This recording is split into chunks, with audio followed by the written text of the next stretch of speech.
from the Ticats Audio Network. This is Ticats Today with Louie Butko. Yes, it is Ticats Today for a Thursday, September the 22nd, 2022. The first day of fall. Yeah, where did summer 2022 go? Yeah, it's gone because it's fall 2022 now, and the Ticats getting set for some fall weather in Montreal tomorrow night, where they'll take on the Alouettes in what is certainly a huge game for the Ticats and the Alouettes. Is Montreal leading the Ticats by 2 points. They've split the season series so far, so whoever wins this game will win that. And Montreal does have a game in hand, I will remind you, but obviously a huge game, and you're going to want to listen right here to the Ticats Audio Network. Bubba and Andy will get you started at 6:30, and of course RJ and Luke have the call starting at 7:30 from Molson Percival Stadium. To get you further set for the game, of course, you can get your brand new Tiger Cats Game Day with Courtney Stephen and Mike Daly tomorrow, and a brand new episode of Speaking with the Enemy, as I recently sat down with Joey Alfieri, who is the Montreal Alouettes reporter, to get his thoughts on the matchup. So lots of content here for you on the Ticats Audio Network. Lots to get to on this show, including the depth chart.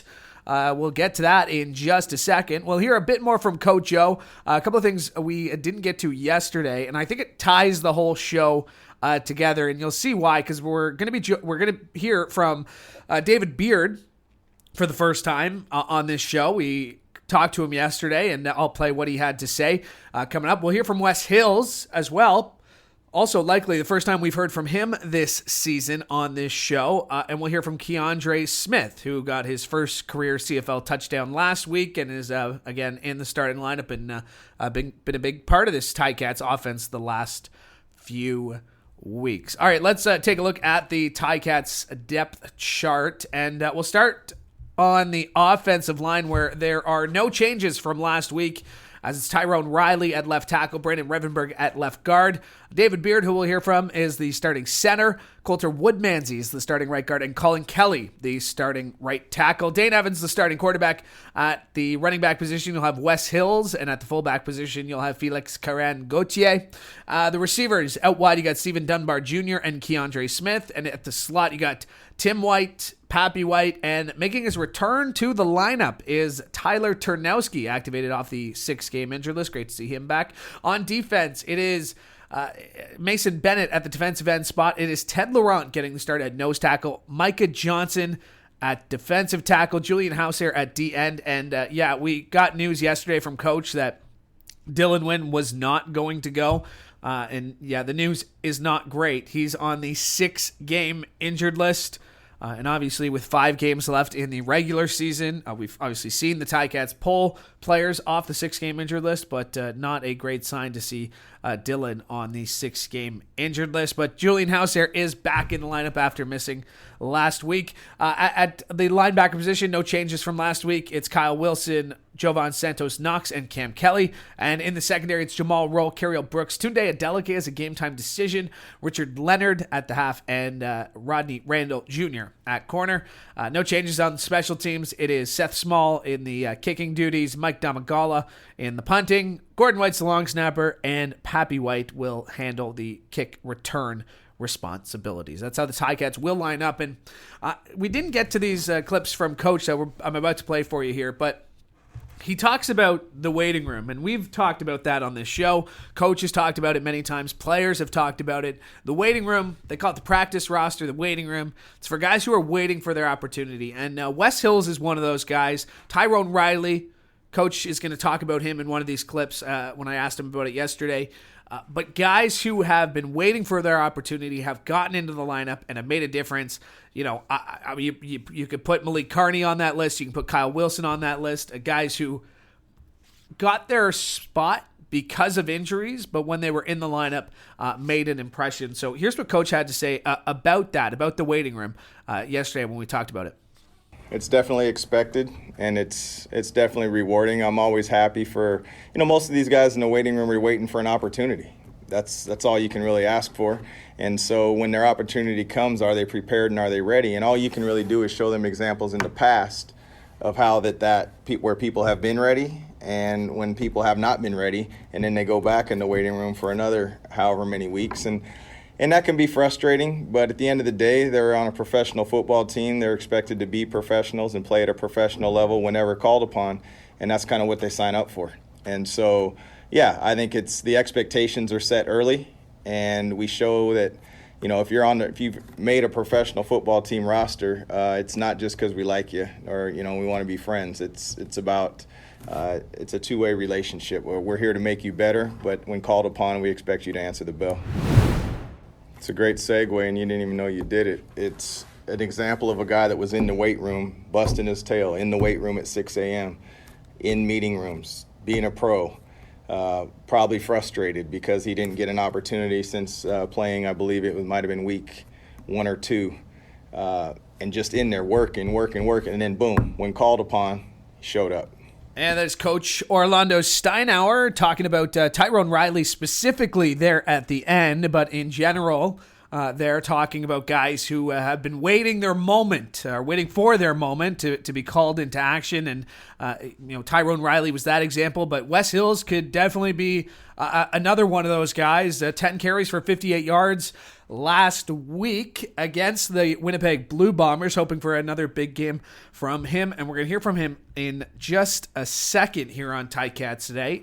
The annual Tim Hortons Smile Cookie campaign is back, Ticats fans. 100% of the proceeds from sales of Smile Cookies will support charities and community groups across Canada. To participate in this year's Smile Cookie campaign, visit your local Tim Hortons restaurant or place an order through the Tim Hortons mobile app for delivery.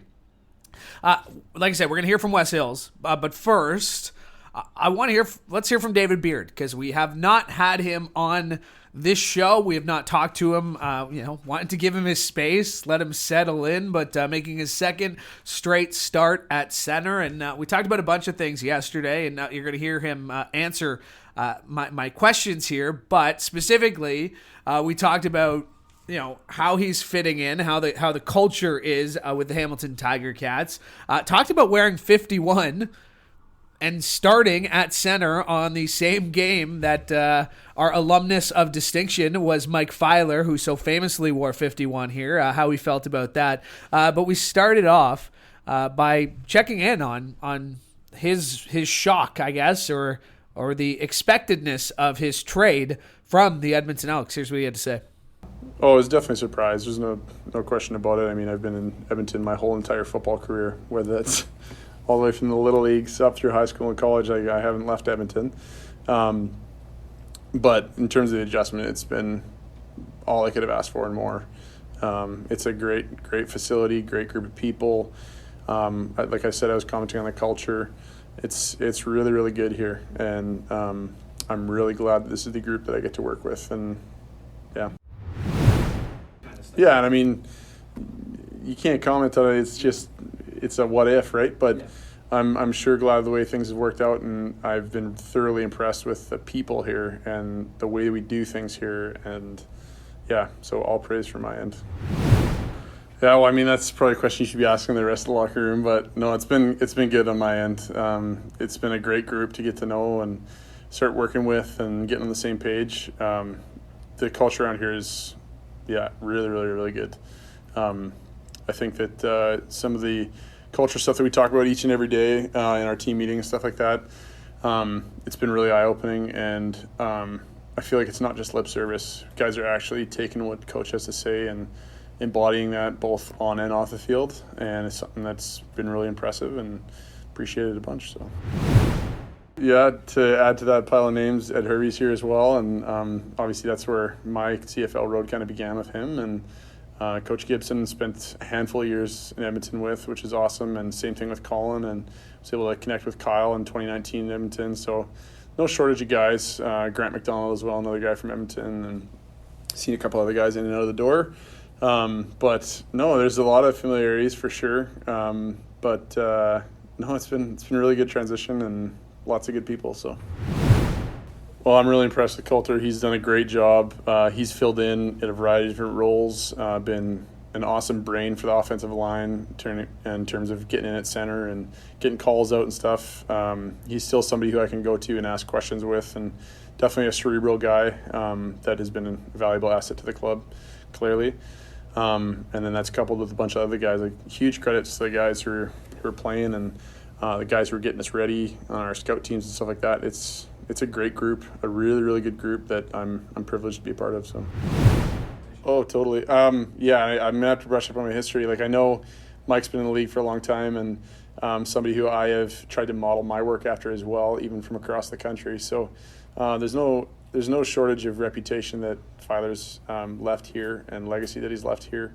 I hope that I can carry the torch as best I can, but you know, I got a text from the equipment manager saying, hey, like, grab a couple of or here's some of the numbers that are available, like, let us know if there's something that kind of catches your eye. And truth, I didn't even connect the dots yet at that point, but I think it's kind of fitting that I'm able to try and take that torch and kind of work with it, and hopefully it leaves a good impression too. So He was around, wasn't he? Yeah, he was. Yeah, I was able to connect with him a little bit and say hello. Half the man he used to be, maybe. Yeah, that's right. He's looking good, slim, trim, so it's awesome. Yeah, he did a great job. It sounds like he's getting into some other extracurriculars too. So yeah, good for him. From their defense. A physical team. They're known for being physical on their front seven in particular. Lots of names and faces that I know from that defense as well. Some trades, some guys from Edmonton as well, and it's going to be, our work is cut out for us. There's no shortage of work on that front. We're just going to kind of focus on us though, truthfully, and execute what's called, and we'll let the rest of it take care of itself. And that's David Beard, the starting center for the Ticats, as we caught up with him. And a lot of people talking about the offensive line and the performance they had against the Bombers last week, hoping for a very similar performance. Someone who benefited, of course, from that strong offensive line play was the starting running back for the Ticats. That was Wes Hills, who has, the theme of this show is the waiting room, it seems, because that's what Coach talked about earlier, and Wes Hills definitely embodies that. Been on this team now 2 seasons. His second season was here all last year. Has only gotten into 3 games, but is someone who's bought his time and who made the most of it. 58 yards on 10 carries last week against the Bombers. He also had 3 catches for 15 yards as well. So was one of those 9 different receivers that Dane used in the game to help lead to the victory. So a big performance from Wes Hills. So we put him on the podium, caught up with him after practice yesterday, and here's what he had to say. I mean, it can deter you for sure, but just it makes you even more hungry. When you get that opportunity, you want to make sure you seize the moment and run away with it. So you're just no longer up to, it's no longer out of your hands. You want to make sure, like, if you're playing, you want to make sure you play to stay. You know what I mean? So waiting all year for this opportunity, I just grinded. Coaches gave me a shot, and I was able to go and do my thing. You're gonna see a lot of it. I play with my emotions on my sleeve. I go out there, I leave it all out on the field. That's just how I always played ever since I was a kid. So, they did a great job, man, all across the board. Dane threw for 5-6 touchdowns, man. Dane was on fire. When you have a quarterback like him and he can be protected, sky's the limit. As you can see, we went out there and did our thing. The linemen are doing a great job right now. They're playing on high cylinders, man. We just got to keep it going, keep the train moving. Yeah, for sure.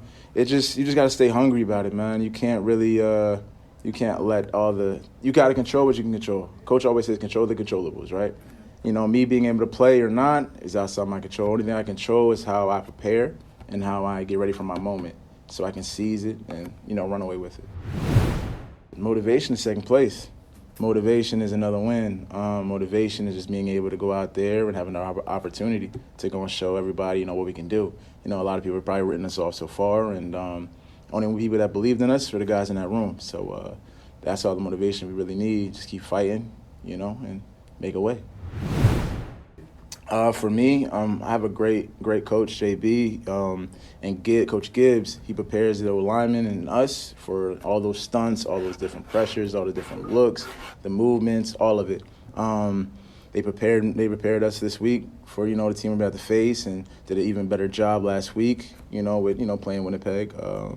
It's just kind of one of those things. It's, we just keep chipping away, and we've had a rough start in the beginning, but I feel like we finally are finding our little, groove. So JB is amazing, man. He's such a great coach. Overall, great guy, great individual. He just brings us a different type of presence, and he does the little things to prepare you. He focuses a lot on details. At the end of the day, details, make for, the big jump, right? So he's done everything to prepare me. Everything you've seen on that field started with JB. So big shout out to you, JB. Yeah, Tommy does a great job of finding different ways to get guys the ball, finding different ways to attack defenses, disguising certain things. He does a great job what he does. He's our OC and assistant head coach for a reason, right? He's great with the X's and O's, and as far as getting us in position to be successful, like I said, it was rough in the beginning, but we're finding our little groove right now, so I'm liking it.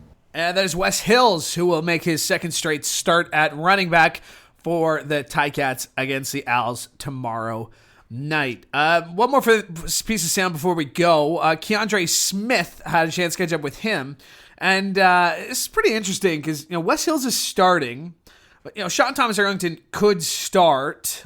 We've seen him start before, but the Ticats are going with 9 starting Canadians. Mason Bennett, Ted Laurent, Tunde Adeleke, Brandon Revenberg, David Beard, Coulter Woodmansey. There's 6. Felix Frank Gauthier, Tyler Ternowski, and Kiondre Smith. 9 starting Canadians, which is pretty cool. Of course, you need 7 to play the game, but the Ticats going with 9, and one of them is Kiondre, and we caught up with him after practice yesterday and asked him when he knew that he had his first career CFL touchdown last week. Only after I caught it and crossed the line. The whole other time I was focused on not messing it up. Genuinely, it's just been the culmination of all the work I've put in to become this, like, a football player, and to actually see my dreams come to fruition and score a touchdown was great. But it was better to kind of see all the team come together and get a great team win. Steve's a true pro. He comes in early. He works on his body in the morning, gets his breakfast out the way. Catches I don't know how many balls he catches before practice, but he has a lot of his morning prep done before guys even get in. So from him, I've learned how to be a true pro, and he's a guy who leads by example.